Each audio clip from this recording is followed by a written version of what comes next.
अमित जैन जी ने कहा कि हम 2014 में आजाद हुए, इस विषय को लेकर बहुत विवादित ढंग से लोग ये बात कहते हैं, तो मैं विनम्रता से कहना चाहता हूं, किसी के मन में यदि इसको लेकर एक प्रश्न उठ रहा हो तो 18 मई सन 2014 का लंदन का ट्रिब्यून अखबार, उसने ये लिखा कि 16 मई 2014, जिस दिन मोदी जी के नेतृत्व में स्पष्ट बहुमत हमें पहली बार मिला, ये कौन लिख रहा है? लंदन का ट्रिब्यून लिख रहा है, हम नहीं बोल रहे हैं, कोई संघी भाजपाई नहीं बोल रहा है। वो कहता है कि ये 16 मई 2014 का दिन भारत के इतिहास में दूसरी आजादी का दिन माना जाना चाहिए, क्योंकि इससे पहले जो राजनैतिक व्यवस्थाएं, जिन विचारों ने भारत को डोमिनेट किया, वो किसी न किसी रूप में ब्रिटिश कॉलोनियल लीगेसी के प्रतीक थे।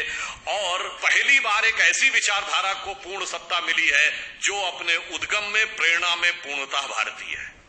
ये भी देखिए, बहुत से प्रश्न उठाए जाते हैं। अगर हम देखें तो मौलिक रूप से इस देश में 3 प्रमुख राजनीतिक दल माने गए जो राष्ट्रीय दल हैं, भाजपा, कांग्रेस और कम्युनिस्ट। कांग्रेस कब बनी? 1885 में एक ब्रिटिश अधिकारी के द्वारा, यानी गुलामी के कालखंड में अंग्रेजों का प्रभाव, एक बहुत बड़ी थ्योरी भी थी कि सेफ्टी वॉल के रूप में उसे बनाया गया। कम्युनिस्ट पार्टी कब बनी? 1925 में। और जो कि अपने को भारतीय कहते ही नहीं है, वो कहते हैं कम्युनिस्ट पार्टी ऑफ इंडिया। वो भारत की कम्युनिस्ट पार्टी है, वो भारतीय कम्युनिस्ट पार्टी नहीं है, यानी वो एक मल्टीनेशनल की इंडिया की ब्रांच है।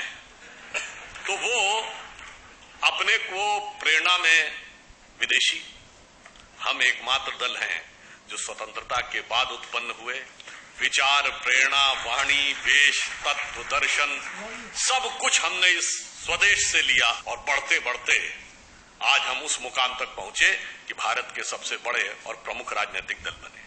बहुत प्रश्न किया जाता है कि साहब आपका मात्र संगठन तो राष्ट्रीय स्वयंसेवक संघ है। हम कहते हैं मात्र संगठन राष्ट्रीय स्वयंसेवक संघ है, हमारे अधिकांश नेता संघ से आए, अधिकांश नेता संघ के पदाधिकारी रहे, हमारे दोनों प्रधानमंत्री संघ के प्रचारक रहे।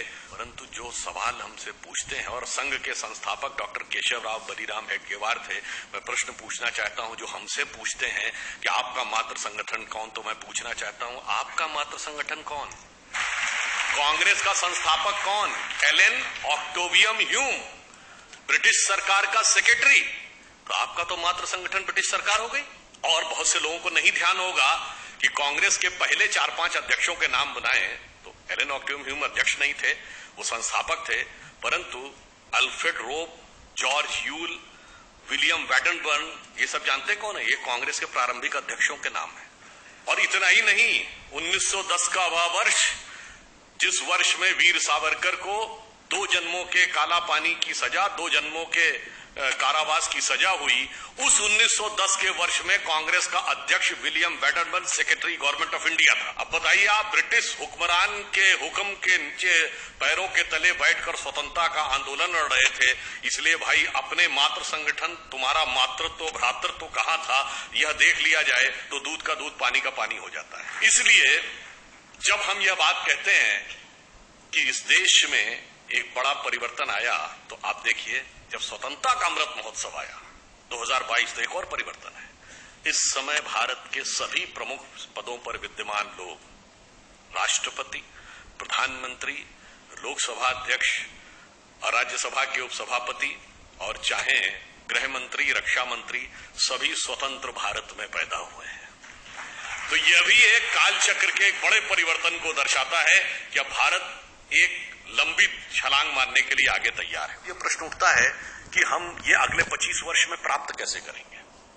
तो देखिए, इन 25 वर्षों में जो हमें आगे बढ़ना था, जैसा अभी पुष्यमित्र जी चर्चा कर रहे थे कि सुदर्शन जी ने कहा था कि भारत एक बड़े संक्रमण काल से गुजर रहा है, और उन्होंने कहा था वो 175 वर्ष का है, और वो ये कहा था श्री अरविंदो ने। और श्री अरविंद का भी 15 अगस्त 2022 150 वर्ष पूरे हुए थे। श्री अरविंदो ने कहा था भारत एक महान परिवर्तन से गुजर रहा है जो 175 वर्ष का है, जिसका प्रारंभ स्वामी रामकृष्ण परमहंस के जन्म से हुआ।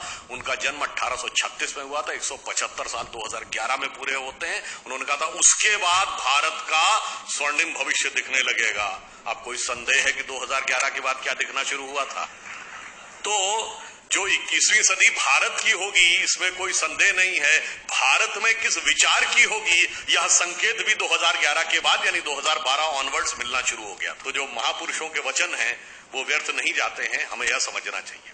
इसीलिए देखिए जब हम सत्ता में आए 2014 में तो स्वतंत्रता की सार्थकता कहां से होनी थी। आज हम